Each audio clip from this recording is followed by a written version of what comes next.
Bismillahirrahmanirrahim. Assalamualaikum warahmatullahi wabarakatuh.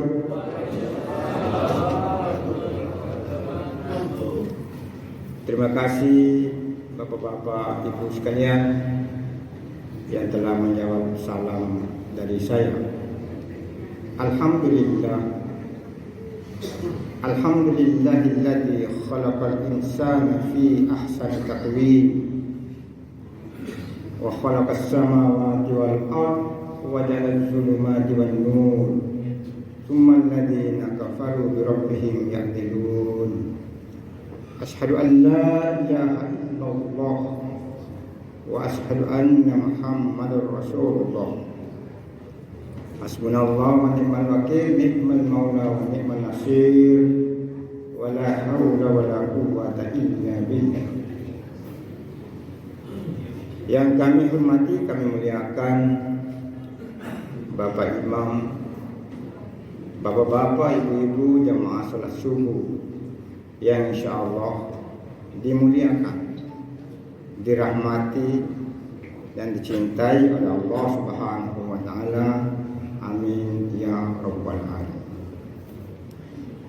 Tanpa mengurangi rasa hormatku kepadamu semua, dengan berdirinya saya di hadapan Bapak Ibu sekalian, semoga tidak akan mengganggu aktivitas wirid, zikir dan doa Bapak Ibu sekalian.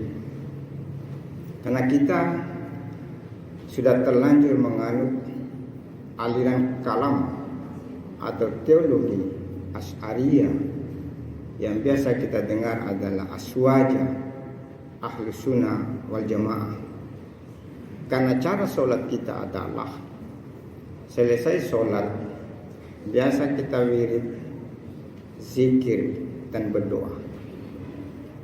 Dalam pandangan ilmu tasawuf bahwa manusia itu bisa melakukan beberapa hal dalam waktu yang sama. Pertama, Bapak-bapak, Ibu sekalian bisa mendengarkan dan menyimak apa yang saya katakan. Sembari Bapak Ibu sekalian juga menyebut, menyapa, mengagungkan Allah Subhanahu wa taala. Rasiomu silakan engkau simak dan perhatikan, tetapi rasamu silakan engkau sambungkan dari pemberi rasa. Maka dengan tidak disadari, jalanlah tangan kita beraktivitas. Subhanallah, subhanallah, subhanallah, dan seterusnya. Alhamdulillah, alhamdulillah, dan seterusnya. Allahu Akbar, Allahu Akbar, dan seterusnya. Ditutup dengan la ilaha illallah wahdahu la syarikalah lahul mulku wa lahul hamdu yuhyi wa yumitu wa huwa ala kulli syai'in qadir. Bapak Ibu kami hormati, sesuai dengan pesan dari panitia, yang mau saya sampaikan pada hari ini adalah renungan atau perenungan dan permenungan di akhir bulan Ramadan, yang insya Allah mungkin tanggal 2 Mei atau 3 kita akan merayakan Hari Raya Idul Fitri. Id artinya kembali, Fitri artinya suci. Pada hari itu adalah hari orang merayakan kesucian. Kenapa dia merayakan hari kesuciannya? 11 bulan yang lalu, memasuki bulan Ramadan, dia sudah berniat untuk melaksanakan puasa di bulan Ramadan full 1 bulan. Karena janji Allah, man shoma Ramadan imana wa ihtisaban ghufira lahu ma taqaddama min dzanbi. Kita yakin bahwa barang siapa yang berpuasa di bulan Ramadan karena iman dan mengharap ridha Allah, Allah mengampuni semua dosa. Berarti kita dalam keadaan suci. Yang kedua, Di bulan Ramadan kita sudah komitmen melaksanakan Qiyamul Lail atau solat tarawih selama 1 bulan. Dan kita melaksanakan makan sahur. Kemudian melaksanakan solat-solat lain, membaca Al-Quran dan seterusnya, memberikan pak buka puasa, membayar zakat. Semuanya itu kita telah mensucikan atau menyucikan lahir dan batin. Maka wajarlah kita masuk pada kategori orang yang merayakan hari kesucian. Karena itu Bapak Ibu sekalian, pertanyaannya, bagaimana orang tidak berpuasa? Menurut analisa hakikat dalam tinjauan tasawuf tentang pandangan Idul Fitri, banyak orang yang pergi Idul Fitri tapi tidak berpuasa dan tidak sholat. Idul Fitrinya itu adalah hanya simbol, sebagaimana orang berupacara 17 Agustus. Tetapi di luar itu dia tidak menghargai Pancasila, tidak menghargai bendera dalam kehidupannya. Karena itu Bapak Ibu kami hormati, orang-orang yang merayakan Idul Fitri adalah orang yang suci. Allah Subhanahu wa taala berfirman di dalam Al-Qur'an surat Ar-Rum ayat 30. Bismillahirrahmanirrahim. Fa'aqim wajhaka lid-din hanifa fitratallahi allati fataran nas 'alaiha la tabdila li khalqillah dzalika ad-dinul qayyim walakinna aksaran nas la ya'lamun. Artinya, hadapkanlah wajahmu kepada agama yang benar. Jadi agama yang benar itulah Islam. Innad dina indallahi Islam. Kenapa benar? Masuk akal. Kenapa benar? Sesuai dengan perasaan. Bapak-bapak yang hadir ini di tempat suci, ibu-ibu sekalian, siapa yang mengundang ke sini? Yang mengundang adalah Allah. Kenapa engkau bisa datang? Allah Maha Suci, kau punya hati yang suci. Hati tidak bisa dibohongi. Sering saya ceramahkan, in your heart, that is my heart. In my heart, that is your heart. Your heart and my heart are love. Di dalam hatimu ada hatiku. Di dalam hatiku ada hatimu. Hatimu dan hatiku adalah satu cinta. Cinta bukan sembarang cinta, tetapi cinta karena Allah. Kau punya hati, ada alif, ada lam, ada hu. Aku punya. Ketika engkau menyinggung perasaanku, maka sama halnya engkau telah menyinggung perasaanku. Ketika aku menyinggung perasaanmu, sama halnya aku telah menyinggung perasaanku. Kalau begitu, rasa-rasanya untuk tidak menyakiti perasaan. Yang paling dalam perasaan adalah perempuan. Perempuan sedikit-sedikit menangis, sedikit-sedikit meneteskan air mata. Karena itu laki-laki harus mengerti. Dengan mengeluarkan air mata itu, perempuan panjang umurnya, laki-laki pendek.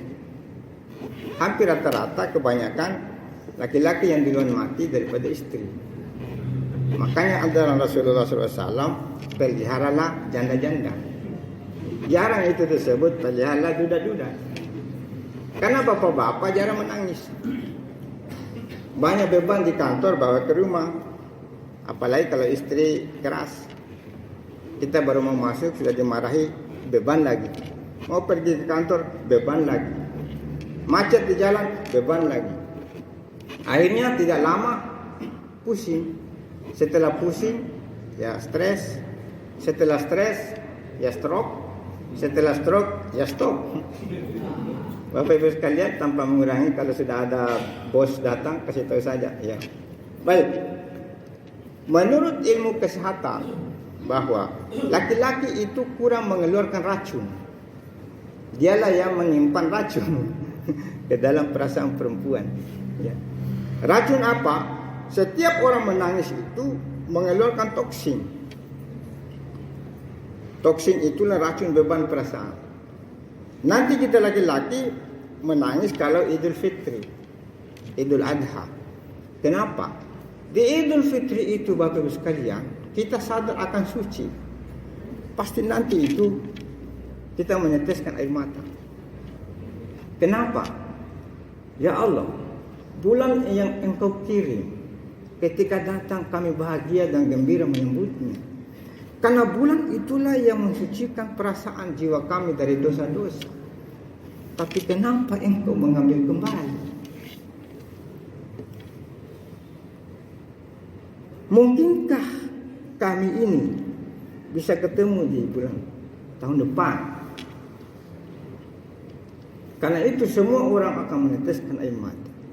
Bulan yang membersihkan, mensucikan diri kami, meninggalkan kami. Karena itu pesanku ya Allah. Allahumma barikna fi Ramadan.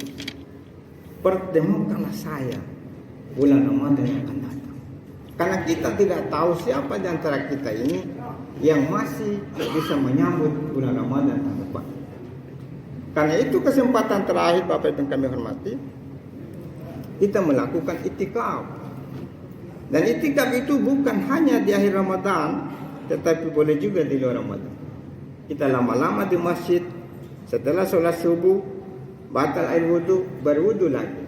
Duduklah sampai 30 menit. Kalau ada kesempatan, kita berzikir atau baca Al-Quran. Sambil menunggu sholat duha. Orang yang itikaf pada saat itu diibaratkan sama halnya dengan orang yang pergi umrah 1 kali.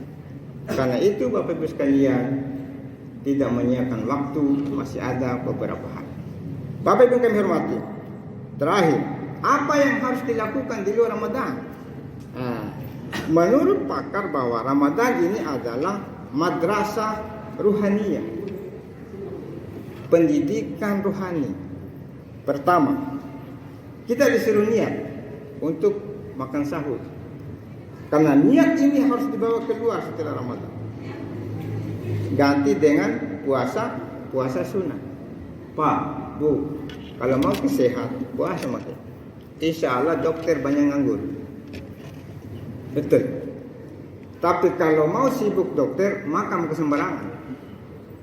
Menurut analisa John Naisbitt dalam Megatrend tahun 2000 dulu, ada 3 yang merusak generasi atau manusia modern.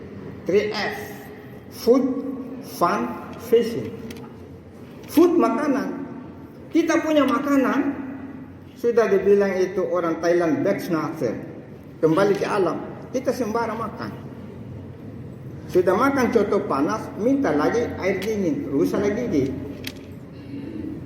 Sudah tahu penyakit asam urat, makan terus itu kepiting. Bagi-bagi teman ke sama tetangga, iya. Sudah tahu penyakit gula, sembarang makan yang mengandung zat pewarna, pemanis dan seterusnya.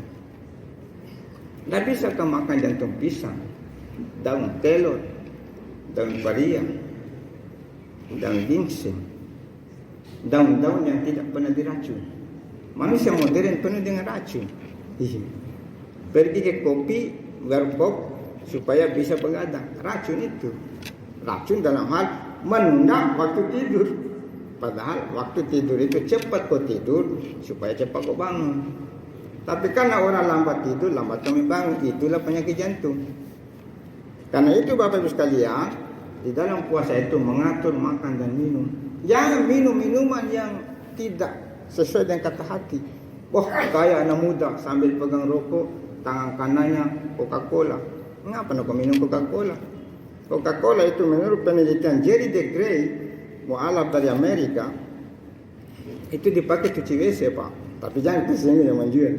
Bersih itu kalau ada orang tabrakan ke WC itu kalau boleh minum tapi jangan sering. Minum Fanta.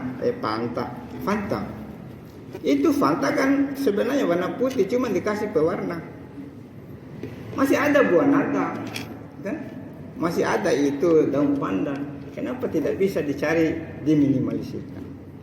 Dan jangan kamu minum minuman yang sudah masuk di kulkas. Pasti ada mengandung iritasi. Apalagi penjual sekarang bakso, maaf. Lebih baik kita bawa tempat. Jangan dibawa itu plastik. Itu plastik kalau dikasih siram kan mengandung ada semacam zat kimia. Susah ya. Orang susah dengan tidak ada atau kurang minyak goreng, beli daun pisang, dipepes saja supaya sehat. Jangan minum berdiri karena rusak ginjalmu. Jangan makan sambil berjalan. Dan jangan makan kalau masih kenyang. Kita sudah sarapan pagi, jam 10 makan, jam 1 makan. Kapan istirahatnya perut? Karena itu di luar puasa kita amalkan kembali puasa. Yang kedua, kita biasa bangun tengah malam.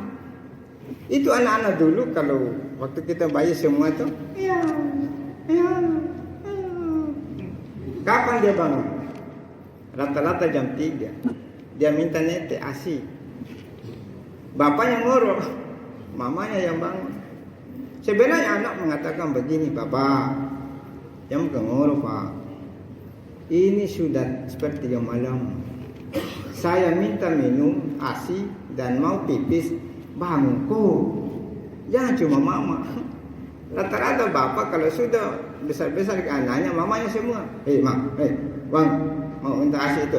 Kau iya. Kau yang angkat anakmu, istrimu yang menyusui. Bapak ibu yang kami hormati. Oleh karena itu kita harus malu sama binatang yang paling sering kita makan, ayam. Ayam itu kalau jam 2, koko. Apalagi ayam dari Pinrang dan Sidrap.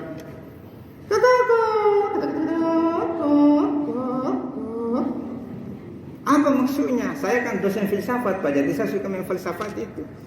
Ayam itu paling konsisten, Pak. Dan ayam yang paling setia ayam jantan. Karena setianya banyak istrinya. Tidak pernah ayam jantan makan sebelum betinanya kenyang. Datang itu. Iya, betul. Lihat lagi yang satu lagi. Ada lagi yang lihat betina.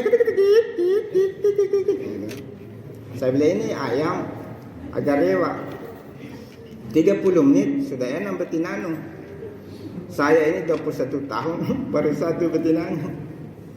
Itu ayam konsisten. Sama induknya tidak akan makan sebelum anaknya kenyang. Ada ibu-ibu pergi arisan, dia yang kenyang, anaknya makan apa? Kelor. Bapak ibu kami hormati. Ayam itu jam 2 pasti 2 kali dia kokok. Jam 3 kali berkokok. Maksudnya kokok.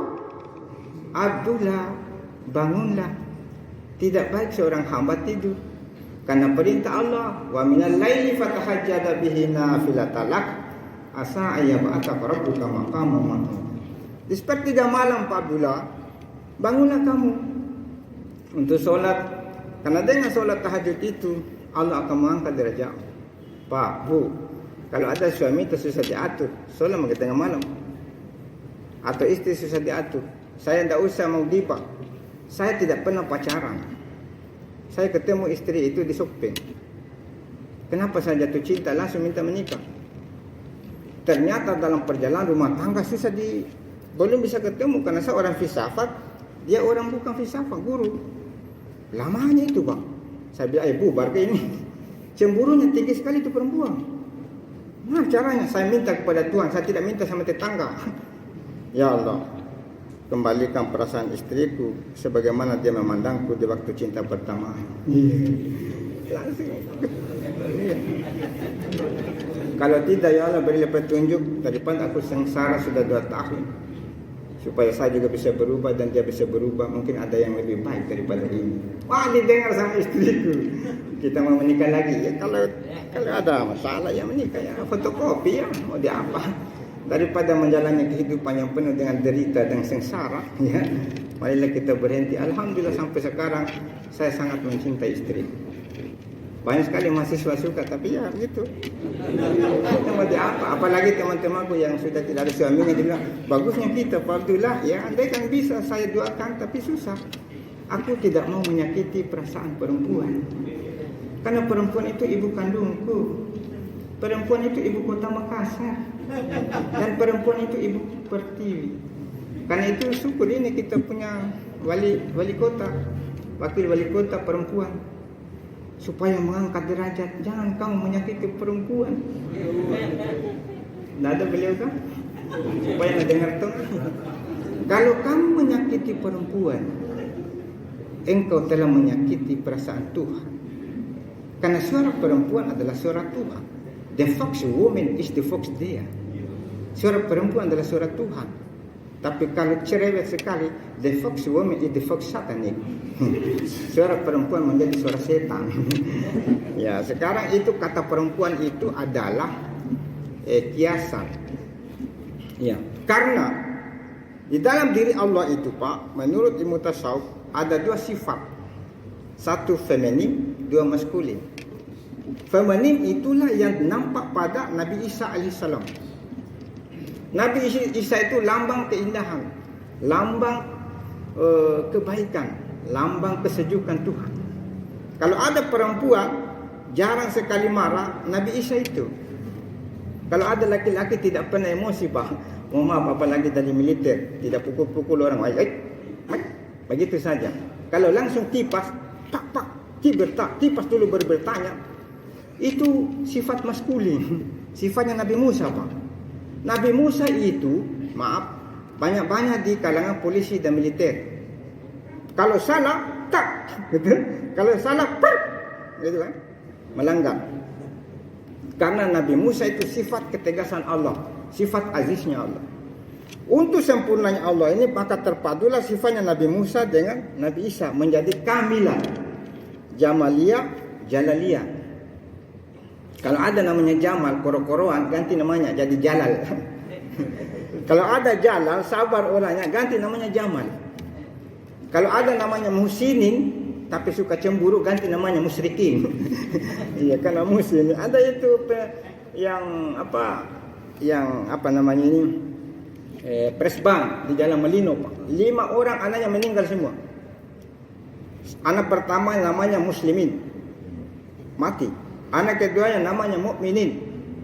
Anak ketiga namanya Muhlisin. Anak keempat namanya Muttaqin. Mati semua, Pak. Dia bilang membungkit karena selalu ikut nama ini mati. Akhirnya dia ganti supaya hidup anak terakhirnya. Siapa namanya? Musyrikin. Nah, ini juga Bapak. Bukan, tidak ada pengaruh nama terhadap kematian. Karena likulli ummatin ajalun fa idza jaa ajaluha la yasta'khiruna sa'a wa la yastaqdimun. Semua orang ditentukan ajal, Pak. Kalau datang ajal, tidak ada yang bisa memaju memundurkan.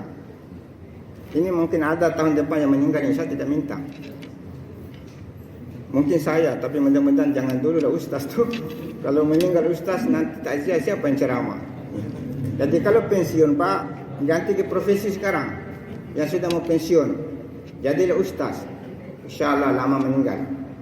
Yang kedua, jadi pemandu mayat. Orang memandi mayat apa sampai sudah tua itu belum mati-mati. Dan yang paling lama itu lama belum meninggal orang penggali kubur, Pak.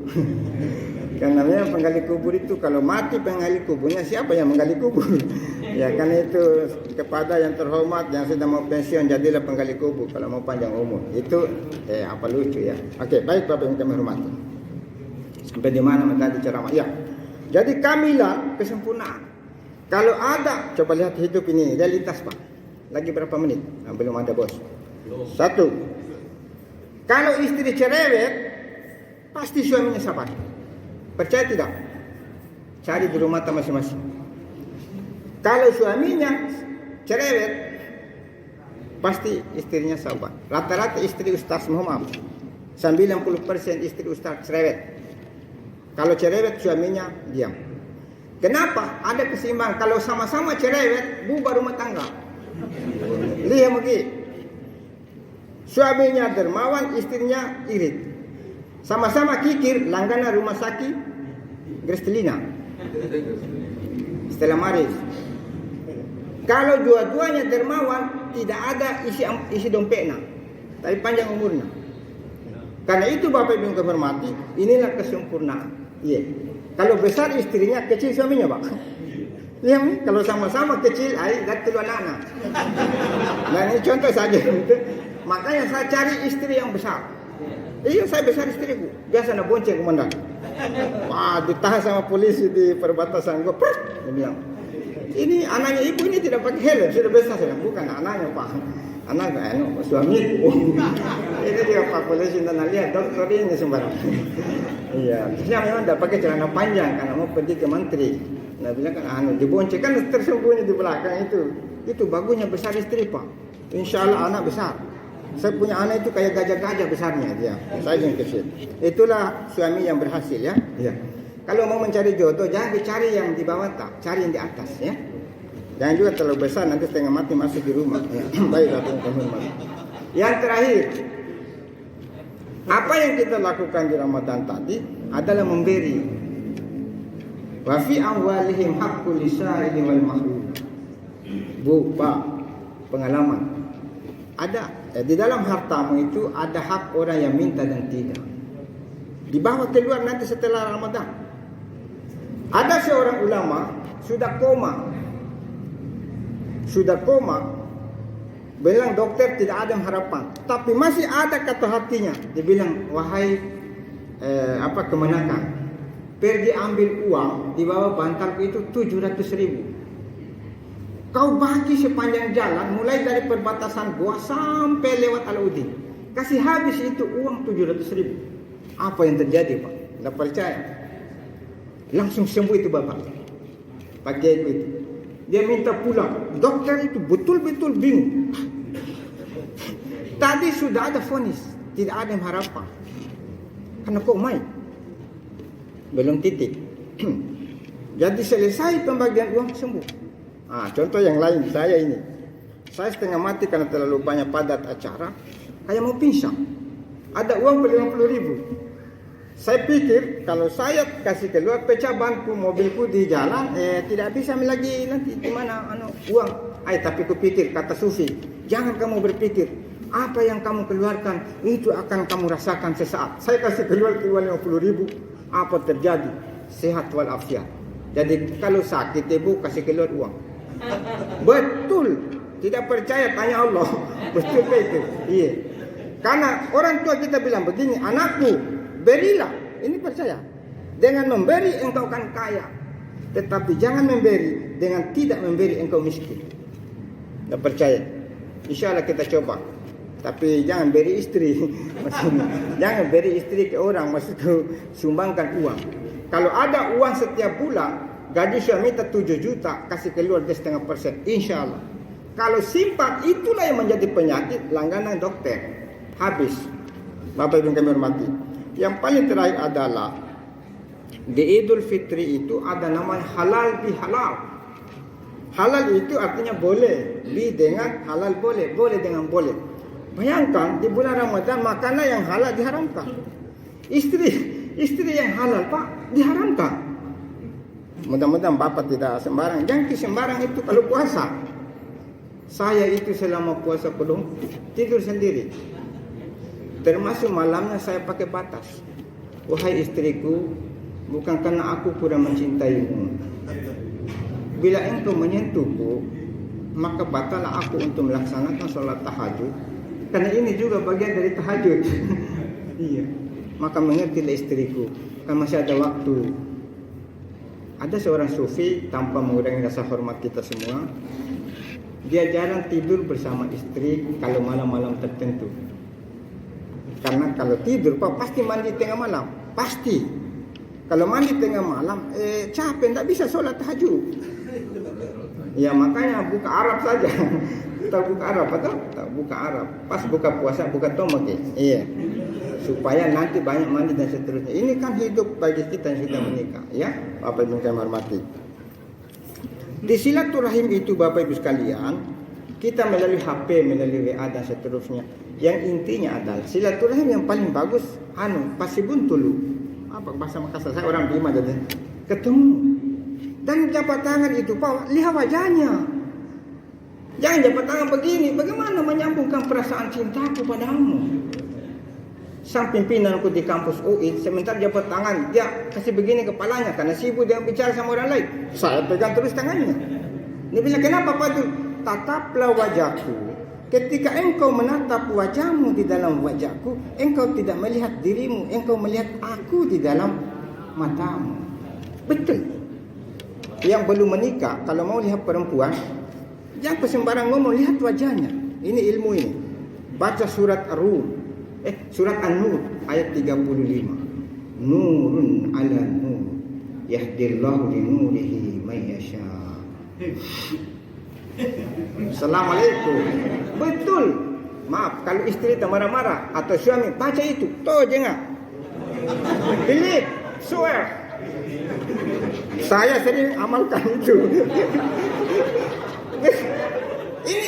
Ini kan nur, surat Allah nurus samawati wal ardi mathalu nurihi kamiskatin fiha misbah al misbah dan seterusnya. Nurun ala nur. Ada nih? Ya. Tenang, ada ya. Selamat datang ibu kita semua, ibu wakil wali kota ya? Ibu wakil wali kota, ibu pertiwi kita semua. Dan beliau adalah simbol keindahan Tuhan. Bukan menggombal, tapi ini realitas. Jabat tangan itu, nur surat tadi, nur. Kalau kita mau menghadap pimpinan, baca itu Pak. Tapi sholat di, biar marah itu pimpinan. Saya pernah sama rektor mau marah maka. Tak tahu ini orang Bima deh. Saya pegang pundaknya, keringat dingin dia. Betul, karena marah itu setan. Kita bawa malaikat tapi jangan coba. Makanya ada ilmu kampung tuh. Kita serang saya.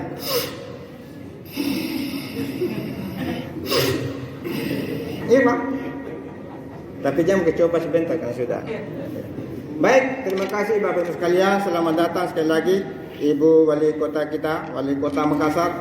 Beliau adalah Ibu Pertiwi kita semua, adalah simbol keindahan Tuhan, kelembutan perasaan Tuhan yang ada pada diri.